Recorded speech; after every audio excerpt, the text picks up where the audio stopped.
इसका एक नर्व यहाँ तक है, दूसरा फिर यहाँ से अटैच होगा, इसकी हेड और इसकी टेल अटैच होगी, फिर इसकी हेड और इसकी टेल अटैच होगी। इस तरीके से क्या होता है बच्चों, ये मेरी पूरी बॉडी में प्रेजेंट रहते हैं। क्लियर है आप लोग? जर्मनी के अंडर में आ गया था। जर्मनी यहाँ पे कि जो हार गई थी जर्मनी, उसको पूरे के पूरे वॉर एक्सपेंसेस, पूरा का पूरा loan, everything has to be penalised. और 5 years hence, a man's age will be 3 times the age of his son.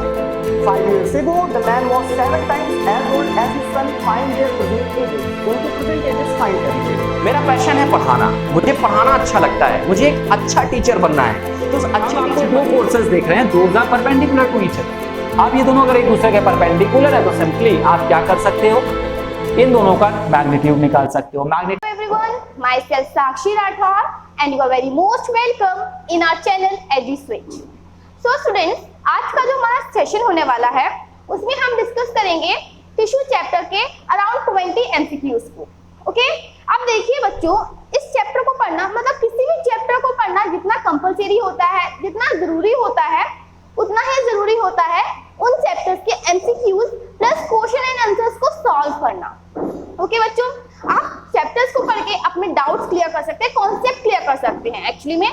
पर आप जो MCQs पढ़ते हैं या किसी भी क्वेश्चन आंसर्स को क्लियर करते हैं तो इससे आपके जो डाउट्स रहते हैं, आपके कॉन्सेप्ट और भी स्ट्रांग होते हैं। तो इसीलिए ध्यान रहे कि कोई भी चैप्टर पढ़ने के बाद उसके MCQs प्लस उसके क्वेश्चन आंसर जरूर अटेम्प्ट करें। तो स्टार्ट करते हैं हम लोग अपने सेशन को। ओके बच्चों, अब देखिए, सेशन को स्टार्ट करने से पहले मैं आपको एक बहुत इंफॉर्मेटिव बात बताती हूँ। हम लोगों ने एक व्हाट्सएप ग्रुप बनाया है जिसमें आप जितने भी बच्चे वीडियो देख रहे हैं वो उस ग्रुप को ज्वाइन कर सकते हैं। लिंक डिस्क्रिप्शन बॉक्स में दी गई है। उस ग्रुप में आपको जितने भी डाउट्स हैं आप अपने डाउट्स लिख सकते हैं, तो हम लोग डायरेक्टली कांटेक्ट में आके उन डाउट्स को क्लियर करेंगे। अब देखिए, ये बच्चों 9 to 12 जितने भी बच्चे हैं वो उसको अगर ऐड करेंगे तो आपको स्टडी मटेरियल भी साथ में मिलते रहेंगे। तो जाके डिस्क्रिप्शन बॉक्स से उस व्हाट्सएप ग्रुप को ऐड कीजिए और इस चीज का फायदा उठाइए। तो हम लोग स्टार्ट करते हैं अपने सेशन को। सो हम लोग का जो फर्स्ट क्वेश्चन है दैट इज ओके, तो हम लोग का जो फर्स्ट क्वेश्चन है, which of the following tissues have dead cells. इसमें से 4 ऑप्शन दिए गए हैं, किस सेल के पास, किस टिश्यू के पास डेड सेल्स प्रेजेंट होते हैं। Okay, so first one is parenchyma, second one is sclerenchyma, third one is collenchyma and fourth one is epithelial tissue. अब देखो बच्चों, इसमें जो फोर्थ ऑप्शन दिया गया है दैट इज एपिथेलियल टिश्यू, जो कि एनिमल सेल्स में फाउंड होता है। और एनिमल सेल्स में एक भी ऐसा टिश्यू या सेल नहीं होता है जो कि डेड हो। तो हम लोग का फोर्थ ऑप्शन तो ऐसे ही डिलीट हो जाता है। बचते हैं फर्स्ट, सेकंड, थर्ड। तो फर्स्ट वन इज पैरेन्काइमा। तो पैरेन्काइमा के बारे में मैंने आपको बताया था कि ये जो होते हैं ये नॉर्मली ग्रीन पार्ट्स में पाए जाते हैं, जैसे कि हम लोगों के लीव्स, स्टेम्स और फ्लावर्स वगैरह में पाए जाते हैं, जो कि क्या होते हैं, लिविंग होते हैं। तो ये जो सेल होता है that is living. Okay, second one is sclerenchyma. अब देखिए बच्चों, जो स्क्लेरेन्काइमा होता है ये कहाँ फाउंड होता है। सबसे पहले तो आप इसकी लोकेशन समझिए। आप जैसे कि ग्राउंडनट, मूंगफली खाते हैं तो उसका जो बाहर का कवर होता है जिसमें जो ग्रिटनेस सी होती है, थोड़ा सा हार्डनेस जो होती है, वो स्क्लेरेन्काइमा की वजह से होती है। वॉलनट जिसको अखरोट कहते हैं, उसमें जो ग्रिटनेस होती है बच्चों वो भी इसी की वजह से होती है। तो आपको उसका स्ट्रक्चर देख के समझ में आ रहा होगा कि ये जो सेल्स है डेड होते हैं। आपने मूंगफली का छिलका देखा होगा, वॉलनट का छिलका देखा होगा, तो बच्चों ये क्या है, ये स्क्लेरेन्काइमा सेल्स के बने होते हैं और उनको क्लियरली देख के समझ में आता है कि बच्चों ये डेड सेल के बने होते हैं। ओके, तो हमारा जो बी ऑप्शन होगा बच्चों, हमारा बी ऑप्शन इसका सही होगा। ठीक है बच्चों, अब देखिए सी ऑप्शन में क्या दिया गया है।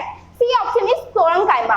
तो अगर आपने वीडियो देखी होगी या लेक्चर अटेंड किया होगा तो मैंने आपको एग्जांपल से बताया था कि किसी भी सेल, आप किसी भी ट्री को जब आप खींचते हैं नीचे की तरफ, उसकी ब्रांच को नीचे की तरफ खींचते हैं तो वो नीचे आ जाता है ना बच्चों।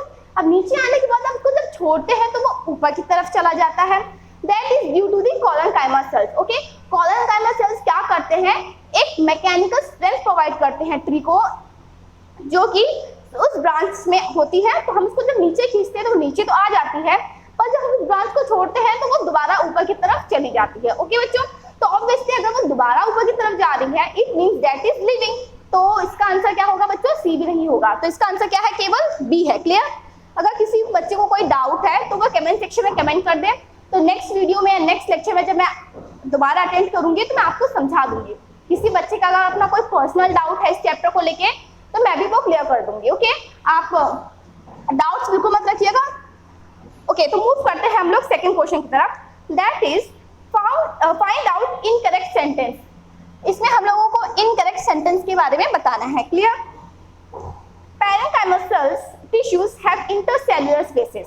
सो जो पैरेंकाइमा के जो टिश्यू होते हैं ना बच्चों, वो इररेगुलर शेप के होते हैं। ओके, कुछ इस तरीके से होते हैं, इनकी कोई शेप नहीं होती है, डिफाइन नहीं होती इनकी शेप। ओके, अब आप देख रहे हैं शेप डिफाइन ना होने की वजह से बच्चों यहाँ पर इनके सेल्स के बीच में कुछ जगह खाली रह जाती है। ओके, ये जो जगह खाली रह जाती है बच्चों, इनको इंटरसेल्युलर स्पेस बोलते हैं।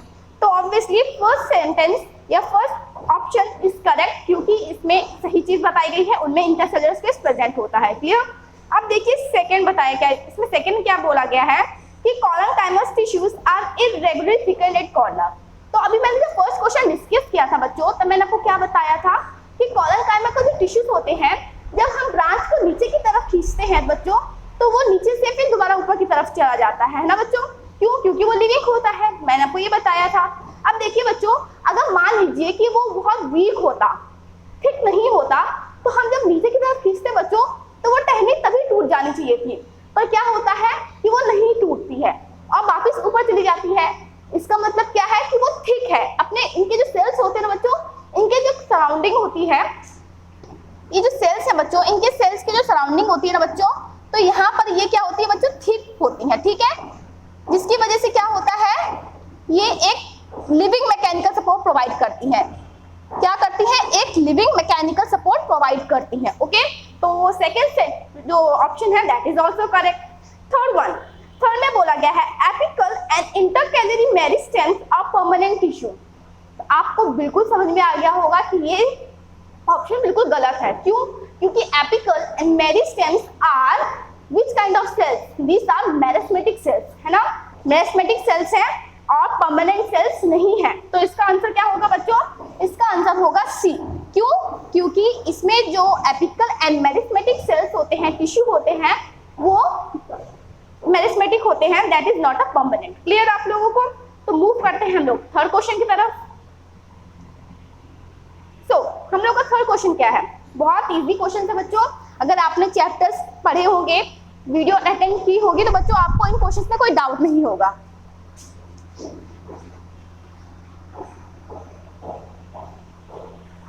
Okay, moving to next question, question number third. Girth of the stem increases due to. First of all आपको समझिए ग्रिथ क्या होती है। ग्रिथ मतलब बच्चों एक तरीके से हम कह सकते हैं मोटाई। ओके, जो ट्री होता है उसकी जो आप देखते हैं ट्रंक, वो कितना मोटा है, उस चीज को हम लोग बोलते हैं ग्रिथ। ओके, सो इसमें बोला गया है प्लांट या ट्री की ग्रिथ जो होती है वो क्यों इंक्रीज करती है, किसकी वजह से इंक्रीज करती है। सो इसमें फर्स्ट ऑप्शन दिया गया है एपिकल मेरिस्टेम। सो बच्चों एपिकल मेरिस्टेम की जो लोकेशन होती है वो एपिक्स पे होती है, टिप पर होती है, या तो वो स्टेम के टिप पर होगी या तो वो रूट के टिप पर होगी, जिसकी वजह से वो क्या करती है बच्चों, प्लांट या ट्री की ऊपर की तरफ हाइट में ग्रोथ करती है, not in the lateral position. Okay, girth में कोई भी वो सहयोग या कोई भी हेल्प नहीं प्रोवाइड करती है। तो second option is lateral meristem. So बच्चों जो लेटरल की पोजीशन होती है वो ट्रंक पार्ट में ही होती है। ओके, वो क्या करती है, डिवाइड कर करके सेकेंडरी ग्रोथ एक तरीके से फॉर्म करती है, जिसकी वजह से क्या होता है, प्लांट की ग्रिथ इंक्रीज होते आती है। तो इसका ऑप्शन क्या होगा बच्चों, बी होगा। ओके, अगर आपने एनसीईआरटी का डायग्राम देखा होगा तो डायग्राम में भी यही दिखाया गया है कि यहाँ पर जो प्रेजेंट होता है उसको एपिकल मेरिस्टेम बोलते हैं, और जो यहाँ पे प्रेजेंट होता है उनको इंटरकैलरी बोलते हैं। क्यों? क्योंकि वो दो नोड्स के बीच में प्रेजेंट होते हैं। और जो थर्ड वन है वो लेटरल मेरिस्टेम, जो कि आपको ऐसे दिखाया गया। इसका मतलब क्या है, ये ग्रिथ को इंक्रीज करने में हेल्प कर रही है।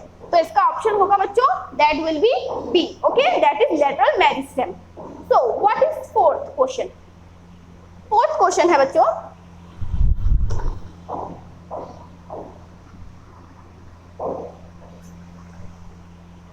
so the fourth question is which cell does not have perforated cell wall? Perforated cell wall का मतलब क्या होता है? परफोरेशन मतलब होता है बच्चों होल्स, ओके, होल्स। अब देखिए बच्चों, अगर आपने अगेन एनसीईआरटी का खोल के देखी होगी तो आपने वहां पे एक डायग्राम देखा होगा जाइलम और फ्लोएम का, ओके, जाइलम एंड फ्लोएम का। तो यहाँ पे वही पूछा गया है। First option is tracheid. तो ट्रेचिड जो होता है बच्चों, it is a part of, it is a component of xylem, okay. अगर आपने डायग्राम देखा है एनसीईआरटी में तो वो कुछ इस तरीके से प्रोवाइड किया गया है, जिनकी सेल वॉल्स में क्या प्रोवाइड की गई है, जिनकी सेल वॉल्स में परफोरेशन होल्स प्रोवाइड किए गए हैं। तो इसका जो ऑप्शन होगा बच्चों, ये तो बिल्कुल नहीं होगा क्योंकि इसमें होल्स प्रेजेंट है, परफोरेशन प्रेजेंट है, ओके। देखिए बच्चों, जाइलम का पार्ट होता है, okay, it is a part of xylem that is tracheid. Second option is companion cell. बच्चों कंपेनियन सेल बाद में डिस्कस करेंगे, पहले हम जाइलम के कंपोनेंट डिस्कस कर लेते हैं। तो डी, इसमें जो वेसल दिया गया है, vessel is also a part of, it is also a component of xylem, okay. अगर आपने देखा होगा तो जाइलम जो होता है बच्चों, जाइलम की सॉरी वेसल जो होता है बच्चों, वेसल का जो स्ट्रक्चर है वो कुछ इस तरीके से होता है, ओके। यहां से फिर दूसरा अटैच होगा, इस तरीके से क्या होता है, ये पूरा एक ट्यूब बनाता है, ठीक है। अब यहाँ पर बच्चों, इसके यहाँ पर भी क्या होता है, परफोरेशन प्रेजेंट होती है, इनकी सेल वॉल्स में भी परफोरेशन प्रेजेंट होती है, ओके। और इस तरीके से इसके अंदर का जो वाटर होता है वो उसका कंडक्शन होता है ट्यूब टू ट्यूब कनेक्ट होके। तो बच्चों इसका ऑप्शन डी भी नहीं होगा वेसल, क्योंकि इसमें भी परफोरेशन प्रेजेंट है। तो सी ऑप्शन क्या कह रहा है, C is a part of phloem, okay, it is a component of phloem. तो अगर आपको मैं स्ट्रक्चर ड्रॉ करके दिखाऊं, जैसे कि ये हम लोगों का क्या है, सेव ट्यूब है, ओके। हमारी ये सेव ट्यूब है बच्चों, यहाँ पे भी क्या होता है बच्चों, इनके होल्स प्रेजेंट होते हैं। तो क्या होता है, जो फूड जो बनता है वो फूड क्या होता है, इन ट्यूब्स के थ्रू एक दूसरे से क्या होता है, फ्लो होते हैं, पार होके निकल जाता है। जैसे कि जो फूड यहाँ से आया है वो इन होल्स के थ्रू इसमें पास डाउन हो जाएगा, इससे फिर इसमें पास डाउन होगा, किसके थ्रू, इन होल्स के थ्रू, ओके। तो इनके जो बच्चों यहाँ पे जो इनके वॉल्स होते हैं ना, यहाँ पर भी परफोरेशन प्रेजेंट होती है, ओके। अब देखिए इसके ही साथ एक जुड़ा होता है सेल, जिसको हम लोग कंपेनियन सेल बोलते हैं। अगर आप स्ट्रक्चर देख पा रहे हैं तो आपको समझ में आ रहा होगा कि कंपेनियन सेल की कोई भी परफोरेशन नहीं प्रेजेंट है। जो मैंने ये बनाया है बच्चों, उसको न्यूक्लियस कहते हैं, यहाँ पे कोई परफोरेशन प्रेजेंट नहीं होती है। तो इसका आंसर क्या होगा बच्चों, इसका आंसर होगा B, that will be what, companion cell, okay. कोई डाउट है बच्चों तो कमेंट सेक्शन में कमेंट कर दीजिए, मैं नेक्स्ट वीडियो नेक्स्ट सेक्शन में आपको समझा दूंगी। तो मूव करते हैं हम लोग फिफ्थ क्वेश्चन की तरफ। What is fifth question, okay. The fifth question is intestine absorbs the digested food material. What type of epithelial cells are responsible for this or that? Okay, तो इसमें बोला गया है कि हम जो डाइजेशन परफॉर्म करते हैं, डाइजेशन परफॉर्म हमारा लास्ट पार्ट कहाँ होता है, हमारे स्मॉल इंटेस्टाइन में, जहाँ पर फूड जो है वो कंप्लीटली क्या होता है, डाइजेस्टेड हो जाता है। अब उसको क्या किया जाता है बच्चों, अब्जॉर्ब किया जाता है, ठीक है। तो अब्जॉर्प्शन करने के लिए कौन सी टिश्यू हमारी हेल्प करती है, क्वेश्चन हमारा ये पूछा गया है। तो बच्चों यहाँ पर देखिए जो बी ऑप्शन कॉलमनर एपिथेलियम दिया गया है,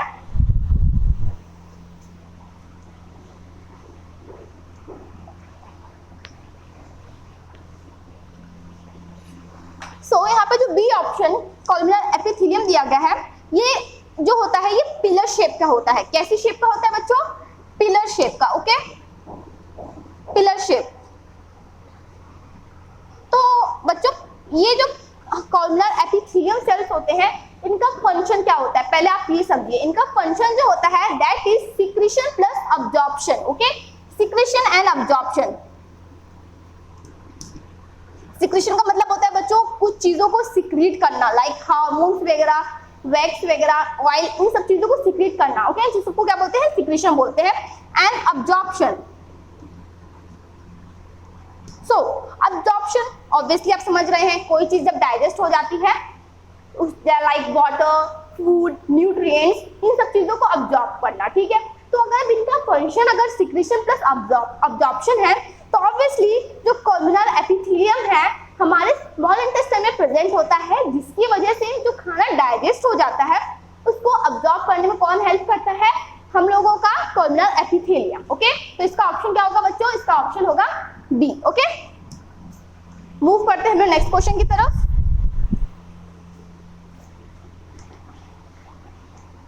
अगर बच्चों कोई डाउट है तो आप बिल्कुल पीछे मत रहिए, अपने डाउट को जरूर क्लियर कीजिए।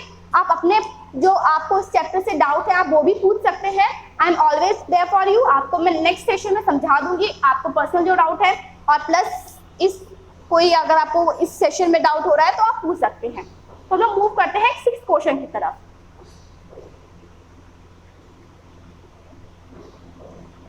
So the 6th question is, a person met with an accident in which 2 long bones of hands were dislocated। तो सबसे पहली बात इसमें बोला गया है कि 2 long bones, ओके। यहाँ पे 2 bones की बात की जा रही है, इस चीज को ध्यान देना है क्योंकि यही इंपॉर्टेंट है इसमें। Which among the following may be the possible reasons? इसमें अगर 2 बोन्स अगर डिसलोकेट हो गई है, अलग हो गई अपनी जगह से, तो उसका रीजन क्या हो सकता है? देखो बच्चों, अगर आपने सेशन अटेंड किया है तो आपको मैंने बताया था, एक ट्रिक बताई थी मैंने आपको, बबली एंड बम्पी। मैंने आपको एक ट्रिक बताई थी, बम्पी एंड बबली, ओके। तो इसमें बी स्टैंड करता है, वो बोन के लिए करता है, एंड ये बी जो है वो भी बोन के लिए करता है। तो बोन को बोन से अटैच करने वाला कौन होता है बच्चों? लिगामेंट होता है। क्लियर? अब देखिए, बोन को मसल से अटैच करने वाला टेंडन होता है। बोन को मसल से अटैच करने वाला कौन होता है? टेंडन होता है। तो बच्चों यहाँ पे बोला गया है कि किसी एक आदमी का एक्सीडेंट हो गया है और उसकी 2 बड़ी बोन्स, हाथ की 2 बड़ी बोन्स क्या हो गई हैं? डिसलोकेट हो गई हैं। तो चांसेस क्या हो सकती हैं? तो बच्चों अगर आप देख रहे हैं ऑप्शन सी, तो ऑप्शन सी में क्या बताया गया है? लिगामेंट बताया गया है। तो हो सकता है कि उसके लिगामेंट्स में ब्रेक हो गई हो, जिसकी वजह से 2 बोन्स जो एक दूसरे से कनेक्ट थी वो भी क्या हो गई है? डिसलोकेट हो गई हैं। ओके बच्चों, तो इसका ऑप्शन क्या होगा? सी होगा। आप लोगों को समझ में आ रहा है सी ऑप्शन क्यों होगा? ओके, तो हम लोग मूव करते हैं नेक्स्ट क्वेश्चन की तरफ, question number 7। Okay, so the question number 7 is, while doing work and running you move your organs like hands, leg, etc. which among the following is correct? तो इससे बोला जा रहा है कि आप काम करते वक्त या मतलब रनिंग करते टाइम अपने हाथों और अपने पैर को मूव करते हैं, है ना बच्चों। तो अब देखिए, हाथ और पैर को मूव करने का मतलब क्या है? मेरा जो स्केलेटन है, हम सबका जो स्केलेटन है वह एक फ्रेमवर्क प्रोवाइड करता है। फ्रेमवर्क मतलब एक फ्रेम प्रोवाइड करता है हम लोगों को, जो कि ना के मूवमेंट शो कर सकता है, कुछ भी नहीं शो कर सकता है, ठीक है। पर जब इसके ऊपर मसल्स आ जाती हैं चारों तरफ, या मतलब एक मसल कवर कर लेती है हमारी बोन्स को, तो बच्चों हमारी जो मसल्स होती है ना, वो कॉन्ट्रैक्शन करती है। कॉन्ट्रैक्ट करने की वजह से क्या करती है? एक खिंचाव करती है और हमारी बोन्स को फोर्स करती है मूव करने के लिए। ओके, अकेले हमारे बोन्स कोई मूवमेंट शो नहीं कर सकती है इंटिल जब तक उसमें कोई मसल उसको क्या ना करे, कॉन्ट्रैक्ट करने में हेल्प ना करे, ओके, फोर्सली मूव ना करे। तो सबसे पहले तो बात आपको ये समझ में आ गई है कि इसमें मसल्स प्लस बोन दोनों का काम है। तो चारों ऑप्शन में से देखिए कि किसमें बोन्स और मसल्स दी गई हैं।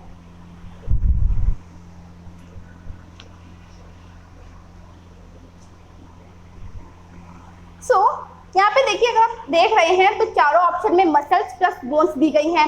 ओके, तो देखिए इसमें मैंने आपको अभी थोड़ी देर पहले बताया था बम्पी एंड बबली के बारे में।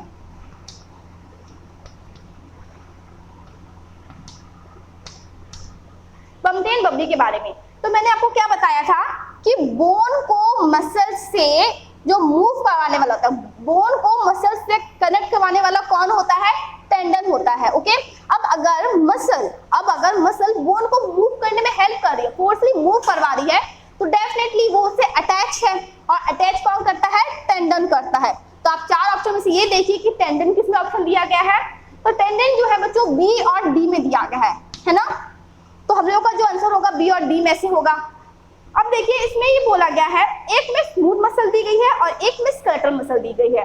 तो बच्चों अगर आपको पता हो तो जो स्केलेटल मसल्स होती हैं उनको बच्चों, जो स्केलेटल मसल्स होती है ना बच्चों, उनमें स्ट्रिप्स प्रेजेंट होते हैं, बैंड्स प्रेजेंट होते हैं बच्चों।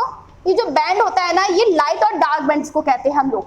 और यही लाइट और डार्क बैंड जो होता है बच्चों, यही कॉन्ट्रैक्शन मतलब क्या होता है? खिंचाव करने में हेल्प करती है। ओके, जबकि हमारे स्मूथ सेल्स जो होती है उनके पास ऐसी भी कोई भी प्रॉपर्टी नहीं प्रेजेंट होती है। हमारे स्केलेटल मसल सेल्स के पास ऐसी प्रॉपर्टी प्रेजेंट होती है जो कि क्या करने में हेल्प करती है, कॉन्ट्रैक्शन करने में हेल्प करती है। तो इसका आंसर क्या होगा बच्चों? इसका आंसर होगा बच्चों डी। क्यों? क्योंकि हमारे जो स्केलेटल मसल्स है वो बोन को फोर्सफुली क्या करती हैं, मूव करने में हेल्प करती हैं with the help of tendon. Okay बच्चों, आपको समझ में आ गया? तो मूव करते हैं नेक्स्ट क्वेश्चन की तरफ। Question number 8। ओके,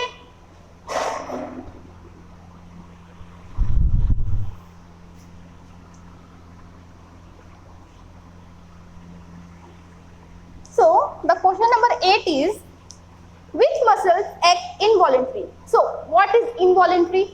Involuntary मतलब ये एक ऐसा एक्शन होता है जो कि हम लोग अपनी इच्छा से नहीं कर सकते हैं, वो अपने आप अंदर चलता रहता है। ठीक है, एक वॉलंटरी मूवमेंट होती है, एक इनवॉलंटरी मूवमेंट होती है।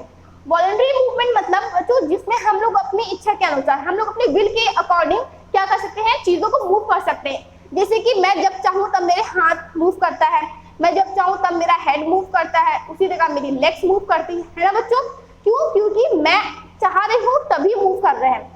बट मेरे स्टमक के अंदर की जो वॉल्स है ना, वो अपने आप मूव कर रही है। मेरा हार्ट जो है वो अपने आप धड़क रहा है। ठीक है, मेरा इसोफेगस जो है वो अपनी पेरिस्टाल्टिस मूवमेंट खुद ब खुद कर रहा है। ना मुझे समझ में आ रहा है कि वो हो रही है और ना मैं उनको रोक सकती हूँ। तो ऐसे मूवमेंट को बोलते हैं इनवॉलंटरी मूवमेंट। तो बच्चों यहाँ पे ये पूछा गया है कि इसमें से कौन जो है वो इनवॉलंटरी है। तो बच्चों मैंने अभी आपको थोड़ी देर पहले बताया था कि स्ट्रेटेड मसल्स, बच्चों स्ट्रेटेड मसल्स को स्केलेटल मसल्स भी कहते हैं। तो इसका मतलब क्या है, फर्स्ट एंड फोर्थ ऑप्शन जो है बच्चों दोनों सेम ही है। तो स्ट्रेटेड एंड स्केलेटल मसल्स जो होते हैं ना बच्चों, मैंने अभी आपको बताया था कि इनमें बैंड्स प्रेजेंट रहते हैं लाइट एंड डार्क, जिसकी वजह से क्या होता है, इनमें प्रोटीन प्रेजेंट रहती है जिसको कॉन्ट्रैक्शन प्रोटीन बोलते हैं। तो वो क्या करती है, वो भी एक तरीके की कॉन्ट्रैक्ट करने में हेल्प करती है, मतलब मूवमेंट करवाने में हेल्प करती है, जिसको हम लोग अपने इच्छा के अनुसार मूव कर सकते हैं। तो बच्चों इसका आंसर फर्स्ट एंड फोर्थ तो नहीं होगा क्योंकि ये वॉलंटरी मूवमेंट शो करते हैं। तो बचा क्या, स्मूथ एंड कार्डियक, है ना बच्चों? स्मूथ जैसे मेरे स्टमक में प्रेजेंट है, मैं उसको नहीं मूव कर सकती हूँ अपने आप, या अपने आप उसको नहीं रोक सकती हूँ मैं। And third one is cardiac muscle. Cardiac muscle जो होती है हमारे हार्ट में प्रेजेंट होती है, जो कि इनवॉलंटरी होती है। तो बच्चों इसमें सेकंड एंड थर्ड ऑप्शन जिसमें दिया गया होगा विथ वही हमारा क्या होगा, आंसर प्रोवाइड होगा। ओके, तो ये हम लोग का क्या है, बी। ओके, हमारे बी में सेकंड और थर्ड आंसर दिया गया है, थर्ड ऑप्शन दिया गया है और ये हमारा आंसर है। तो मूव करते हैं नेक्स्ट क्वेश्चन की तरफ, question number 9। Okay, so the question number 9 is, so the question number 9 is meristematic tissues in plant are। तो हमारे जो मेरिस्टेमेटिक टिश्यू होते हैं वो प्लांट के अंदर कैसे होते हैं, किस फॉर्म में प्रेजेंट होते हैं, ये पूछा जा रहा है। अगर आपने चैप्टर पढ़ा होगा बच्चों तो आपको पता होगा कि जो मेरिस्टेमेटिक टिश्यू होते हैं, मैंने आपको अभी डायग्राम ड्रॉ करके बताया था, यहाँ प्रेजेंट होता है, यहाँ प्रेजेंट होता है, यहाँ पर, और इंटरकैलरी यहाँ पे प्रेजेंट होता है। अब देखो बच्चों, अगर आप ध्यान से देख रहे हैं तो इन मेरिस्टेमेटिक टिश्यूज की एक स्पेशल, एक लोकलाइज्ड पोजीशन है। ये हर जगह नहीं प्रेजेंट है, केवल टिप पर, इंटरकैलरी स्पेसेस पर और लेटरल जगह पर ही प्रेजेंट है। मतलब क्या है, इनकी जगह एक जगह, इनकी जो सेल्स है, टिश्यू जो है वो एक जगह पे लोकलाइज्ड है। तो यहाँ पर जो ऑप्शन लोकलाइज्ड दिया गया है आप उसको पहले सिलेक्ट कर लें। तो ए एंड सी दोनों में क्या दिया गया है बच्चों, हम लोग को लोकलाइज दिया गया है। अब देखिए बच्चों, फर्स्ट ऑप्शन में ना परमानेंट दिया गया है, जबकि हमारा जो मेरिस्टेमेटिक टिश्यू होता है ना बच्चों, ये परमानेंट नहीं होता है। ठीक है, तो हमारा फर्स्ट ऑप्शन अपने आप क्या हो गया, कैंसिल आउट हो गया। और देखिए सी ऑप्शन में डिवाइडिंग सेल्स दिया गया है। तो मेरिस्टेमेटिक टिश्यू का मतलब ही होता है बच्चों एबिलिटी टू डिवाइड। ठीक है, those cells which have the ability to divide, those cells are known as meristematic tissue. तो बच्चों ये क्या करते हैं, डिवाइड करते हैं, ग्रोथ करते हैं। ओके, तो हमारा ऑप्शन होगा, क्या होगा, हमारा ऑप्शन नंबर सी होगा। क्लियर, कैसे होगा ये भी मैंने आपको समझा दिया है। अगर डाउट है तो आप कमेंट सेक्शन में कमेंट कर सकते हैं इजीली। हम लोग मूव करते हैं नेक्स्ट क्वेश्चन की तरफ, that is question number 10। Okay,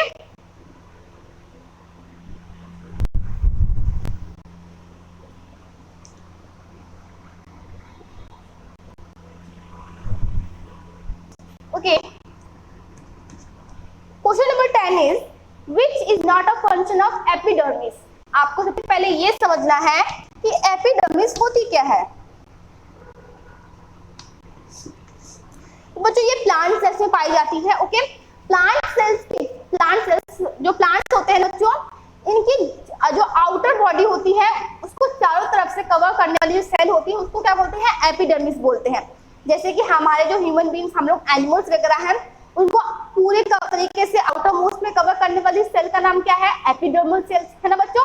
ठीक ऐसे ही क्या है, एपिडर्मिस होती है जो प्लांट में प्रेजेंट होती है, जो क्या करती है, चारों तरफ कवर होती है, जिसका पहला फंक्शन तो यही होता है प्रोटेक्शन का। ऑब्वियसली अगर कोई सेल आउटर मोस्ट पोजीशन में प्रेजेंट होती है ना बच्चों, तो उसका पहला फंक्शन और मेन फंक्शन होता है प्रोटेक्शन का। ओके, तो यहाँ पे पहला ऑप्शन दिया गया है protection from the adverse condition. Okay, obviously correct है। ठीक है, तो हम लोग मूव करते हैं नेक्स्ट क्वेश्चन, नेक्स्ट पॉइंट की तरफ। नेक्स्ट पॉइंट है गैसियस एक्सचेंज। तो जो प्लांट के एपिडर्मिस होती है ना बच्चों, इन्हीं जो आउटर मोस्ट में प्रेजेंट होती है, लीव्स प्लस लीव्स स्टेम्स हर जगह प्रेजेंट होती है। तो बच्चों इन्हीं एपिडर्मिस में ना स्टोमेटास प्रेजेंट होते हैं कहीं कहीं पर। ठीक है, और स्टोमेटास का क्या फंक्शन होता है, गैसेस का एक्सचेंज एंड ट्रांसपिरेशन। आप ये पढ़ के आ चुके हैं। ठीक है, तो जो स्टोमेटास होती है वो gases exchange plus transpiration perform करती है। तो इट इज डायरेक्टली और इनडायरेक्टली फंक्शन ऑफ एपिडर्मिस, क्योंकि स्टोमेटा कहाँ होती है, एपिडर्मिस में प्रेजेंट होती है। तो इसमें बच्चों गैसेस एक्सचेंज ये भी आंसर नहीं होगा, and B option which is transpiration ये भी नहीं होगा। ठीक है, ट्रांसपिरेशन क्या होता है, loss of water from the surface of leaf in the form of water vapour. ठीक है, जो प्लांट्स की बॉडी में एक्सेस वाटर होता है ना, वो सन की रेस में क्या हो जाता है, इवोपरेट हो जाता है, जो कि कहाँ से इवोपरेट होता है, स्टोमेटा से इवोपरेट होता है। बच्चों यहाँ पर जो सी ऑप्शन दिया गया है that is conduction of water, तो आप ये पढ़ के आ चुके हैं कि कंडक्शन ऑफ वाटर कौन परफॉर्म करता है, जाइलम परफॉर्म करता है ना बच्चों। तो इसका आंसर क्या होगा, सी होगा। क्यों, क्योंकि एपिडर्मिस का फंक्शन नहीं होता है conduction of water, that is the function of xylem. Clear है, तो मूव करते हैं हम लोग नेक्स्ट क्वेश्चन की तरफ। Question number 11। ओके, तो क्वेश्चन नंबर 11 इज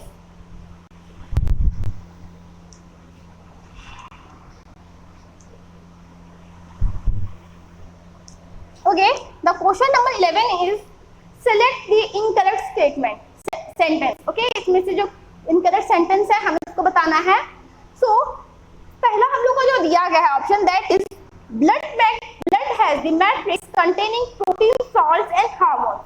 तो जब बच्चों हमने ब्लड पढ़ा था, मैंने आपको बताया था कि हमारा ब्लड जो होता है वो प्लाज्मा प्लस सेल्स को मिलाकर बना होता है। सेल्स लाइक आरबीसी, डब्ल्यूबीसी, है ना, प्लेटलेट्स, इस टाइप के सेल्स को मिलाकर हमारा ब्लड बना होता है।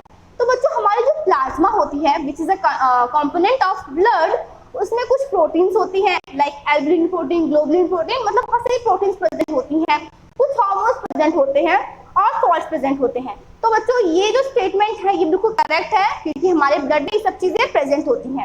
तो इसमें जो सेकंड स्टेटमेंट दी गई है वो क्या बोला गया है, two bones are connected with ligament.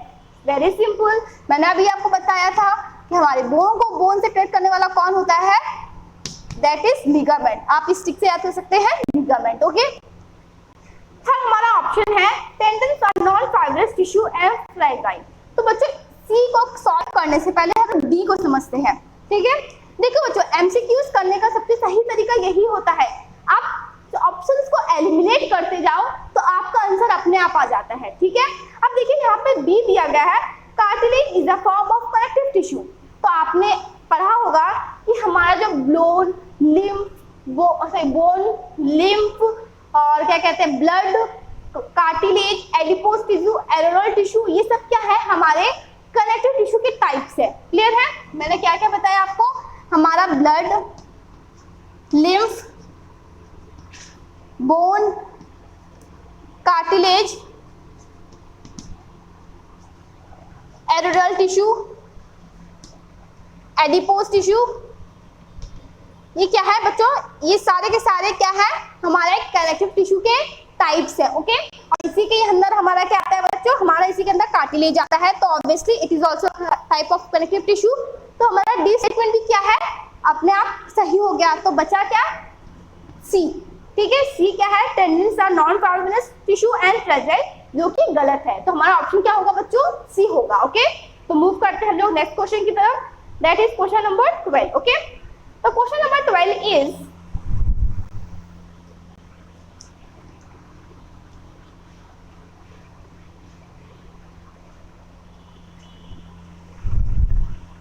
Okay, the question number 12 is cartilage is not founding. हमारा कार्टिलेज कहाँ पे नहीं मिलता है।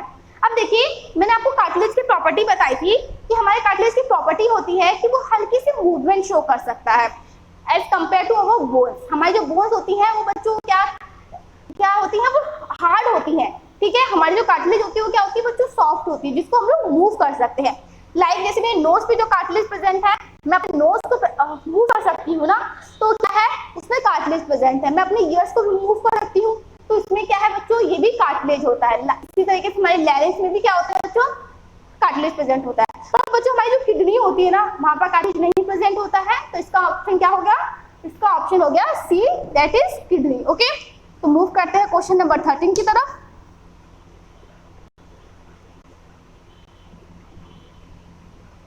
Okay, the question number 13 is fats are stored in human body as.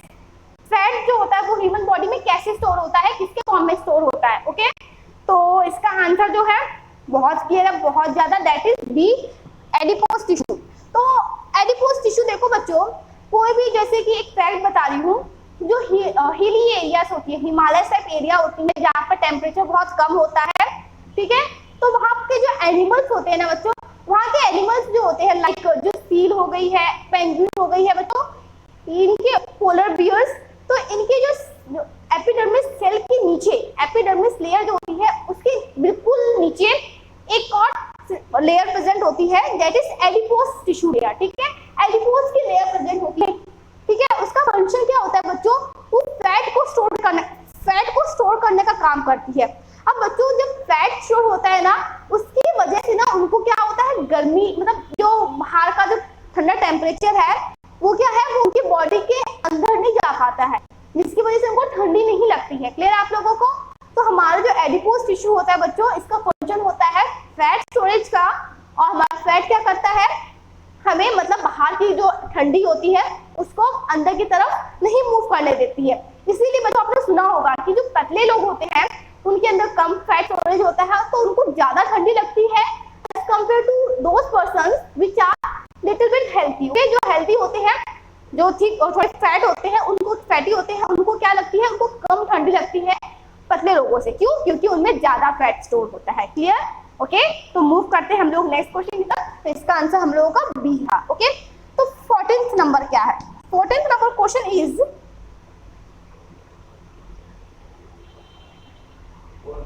Bone matrix is rich in. हमारी जो bone matrix है वो किसमें रिच है? ये सभी बात जानते हैं कि हमारी जो बोन होती है बच्चों, वो किसकी बनी होती है? Calcium plus phosphorus. तो option number B is very clear. हमारी जो बोन है वो किसकी बनी है? Calcium plus phosphorus. Okay, moving to next question, that is question number 15. So question number 15 is contractile proteins are found in. तो मैंने आपको थोड़ी देर पहले ही बताया था कि हमारी जो स्टेटेड मसल्स होती हैं, स्केलेटल मसल्स जो होती हैं बच्चों, बिल्कुल डाउट मत क्लियर कीजिएगा, कंफ्यूज मत होइएगा। हमारी जो स्केलेटल मसल्स प्लस हमारी जो स्टेटेड मसल्स हैं, दोनों एक ही हैं। ओके, तो इनमें बच्चों क्या होता है, एक प्रोटीन फाउंड होती है that is known as contractile protein. Okay, जो क्या करने में हेल्प करती है? मूवमेंट करने में हेल्प करती है, कॉन्ट्रैक्ट करने में हेल्प करती है। कॉन्ट्रैक्ट मतलब क्या होता है बच्चों? खिंचाव। ठीक है, खिंचाव होता है, मैंने आपको ये भी पहले बताया था। ठीक है, तो इसमें पूछा गया है कि ये कहाँ फाइंड होती है, कॉन्ट्रैक्टाइल प्रोटीन कहाँ फाइंड होती है? तो ऑब्वियसली इसका आंसर मसल्स है।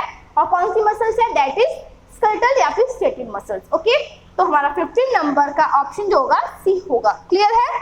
तो मूव करते हैं हम लोग क्वेश्चन नंबर 16 की तरफ। अगर बच्चों वीडियो आपको पसंद आ रही हो तो आप वीडियो को लाइक कर सकते हैं, अपने फ्रेंड्स के साथ शेयर कर सकते हैं, अपने बैचमेट से शेयर कर सकते हैं, and give your support by sharing this video. Okay, तो मूव करते हैं हम लोग नेक्स्ट क्वेश्चन की तरफ, दैट इज क्वेश्चन नंबर 16.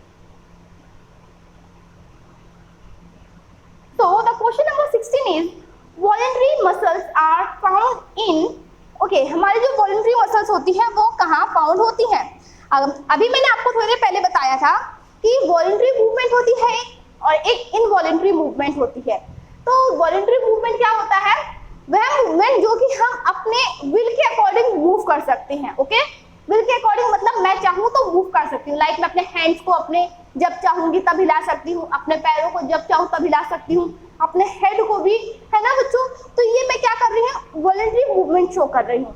और इसी के ही अपोजिट होता है इनवॉलेंट्री मूवमेंट, जो कि हमारे नॉर्मली इंटरनल ऑर्गन्स लाइक हमारे स्टमक, हमारे हार्ट वगैरह प्रेजेंट होती है। यहाँ पर क्या होता है? मूवमेंट हो तो रही होती है बट वो ना हमारे कंट्रोल में होती है और ना ही हम जान पाते हैं। तो उन मूवमेंट्स को क्या बोलते हैं हम लोग? इनवॉलेंट्री मूवमेंट बोलते हैं। तो यहाँ पे पूछा गया है कि कहाँ होती है इनवॉलेंट्री मूवमेंट्स, कहाँ फाउंड होती हैं? तो ऑब्वियसली बच्चों हमारे एलिमेंट्री कैनाल लाइक हमारे स्मॉल इंटेस्टाइन, हमारा इसोफेगस, स्टमक, यहाँ पे मूवमेंट हो तो रही है बच्चों, पर हमको क्या नहीं पता चल रहा है? मूवमेंट पता नहीं चल रही है और ना ही हम इनको कंट्रोल कर पा रहे हैं। तो ये क्या होगी बच्चों? इनवॉलेंट्री मूवमेंट होगी। हमारा ए ऑप्शन तो बिल्कुल नहीं है। Second one is lymph. Okay, lymph क्या होते हैं बच्चों? हाथ और पैरों को क्या बोलते हैं? लिम्फ बोलते हैं। तो इसका आंसर क्या होगा बच्चों? बी होगा। ओके, देखिए हमारी जो आइस की एरिस होती है, ठीक है, वो भी हम लोग कंट्रोल नहीं कर सकते हैं, which is also a involuntary movement. And bronchi of lungs, okay, this is also not answer. इसका आंसर क्या होगा बच्चों? 16 का बी होगा, दैट इज लिम्फ। ओके, हमारे हाथ और पाँव को लिम्फ बोलते हैं। तो मूव करते हैं हम लोग क्वेश्चन नंबर 17 की तरफ।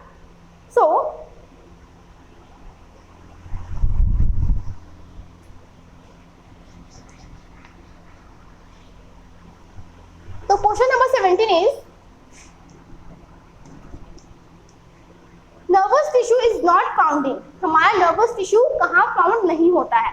अब देखिए, अगर आपने नर्वस टिश्यू के बारे में पढ़ा था तो मैंने आपको ये बताया था, हमारा जो नर्वस टिश्यू होता है वो हमारे ब्रेन में, ठीक है, हमारे ब्रेन में होता है सबसे पहली बात तो।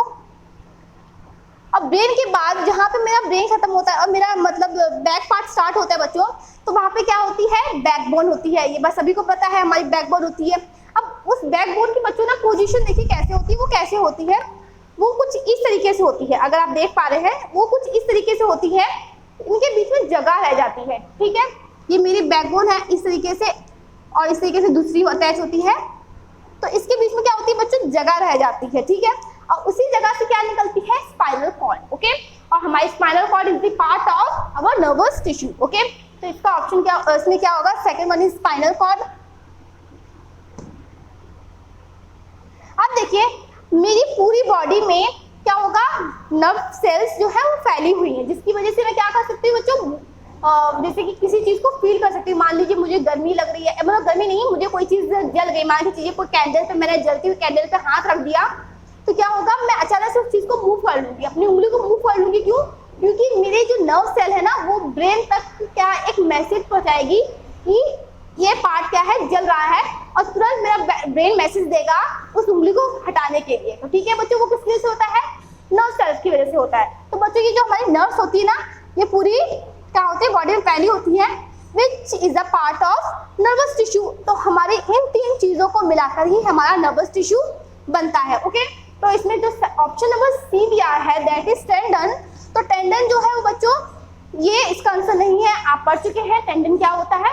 तो इसका आंसर क्या होगा बच्चों? सी, that is tendon, okay.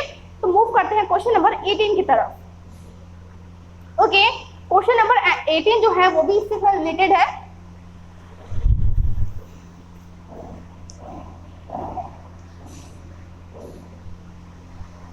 Okay, the question number 18 is हमारा जो नर्व सेल है उसमें क्या नहीं होता। तो आपको मैंने जब नर्व सेल पढ़ाया था तो आपको एक स्ट्रक्चर बना के दिखाया था नर्व सेल का, ओके। तो ये देखिए हमारा नर्व सेल है, मैंने आपको इस तरीके से बताया था।